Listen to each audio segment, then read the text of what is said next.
மற்றுமொரு அண்மை செய்தியை பார்த்து வருகிறோம். பெண்களுக்கு எதிரான பாலியல் குற்ற வழக்குகளை 2 மாதங்களுக்குள் விசாரித்து முடிக்க வேண்டும் என்று சென்னை உயர்நீதிமன்றம் உத்தரவு பிறப்பித்திருக்கிறது. அது தொடர்பான அண்மை செய்திகளை பார்த்து வருகிறோம். விவரங்களுக்கு இணைகிறார் எமது செய்தியாளர் மதியழகன். அவரிடம் பேசலாம். வணக்கம் மதியழகன், இது தொடர்பான உயர்நீதிமன்ற உத்தரவு.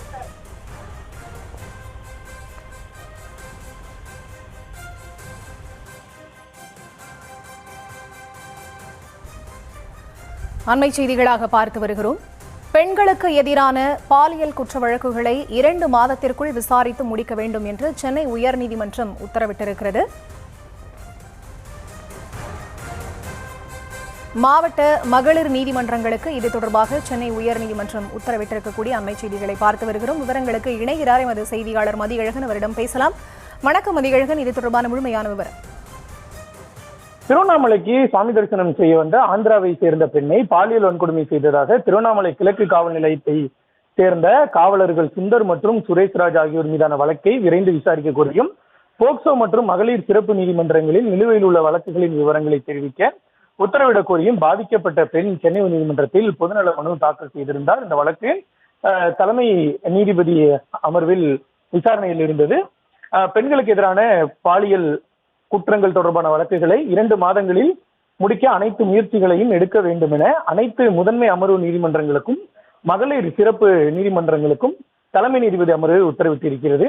பெண்களுக்கு பாதுகாப்பு வழங்க வேண்டிய போலீசாரே வேட்டைக்காரர்களாக மாறும் நிகழ்வுகள் மீண்டும் நடைபெறவில்லை என்பதை உறுதி செய்ய வேண்டும் எனவும் போலீசார் அதிகார துஷ்பிரயோகத்தை தடுக்க இரவு ரோந்து பணிகளை ஆண்டுதோறும் மறு ஆய்வு செய்ய வேண்டும் எனவும் தமிழ்நாடு டிஜிபிக்கு நீதிபதிகள் உத்தரவிட்டிருக்கிறார்கள்.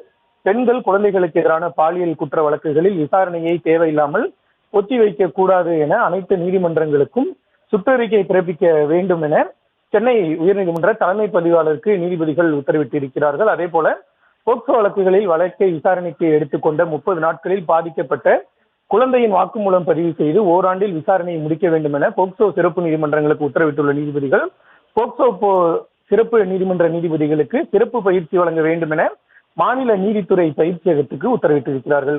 போக்சோ வழக்குகளை விரைந்து முடிப்பதற்காக அமைக்கப்பட்டுள்ள சிறப்பு அதிரடிப்படையை அனைத்து மாவட்டங்களிலும் அமைக்க வேண்டும் என டிஜிபிக்கு உத்தரவிட்டிருக்கக்கூடிய நீதிபதிகள் கடலூர், திண்டுக்கல், மதுரை மற்றும் தூத்துக்குடியில் போக்சோ சிறப்பு நீதிமன்றங்களில் காலியாக உள்ள நீதிபதிகள் பதவிகளை விரைந்து நிரப்ப வேண்டும் எனவும் உத்தரவிட்டுள்ளனர். மாநிலம் முழுவதும் 6 புதிய சிறப்பு நீதிமன்றங்களை துவங்குவது குறித்து விரைந்து முடிவெடுக்க வேண்டும் எனவும் அதன் முன்னேற்றம் குறித்து 2 மாதங்களில் அறிக்கை தாக்கல் செய்ய தலைமை பதிவாளருக்கு நீதிபதிகள் உத்தரவிட்டுள்ளனர். விவரங்களுக்கு நன்றி மதியழகன்.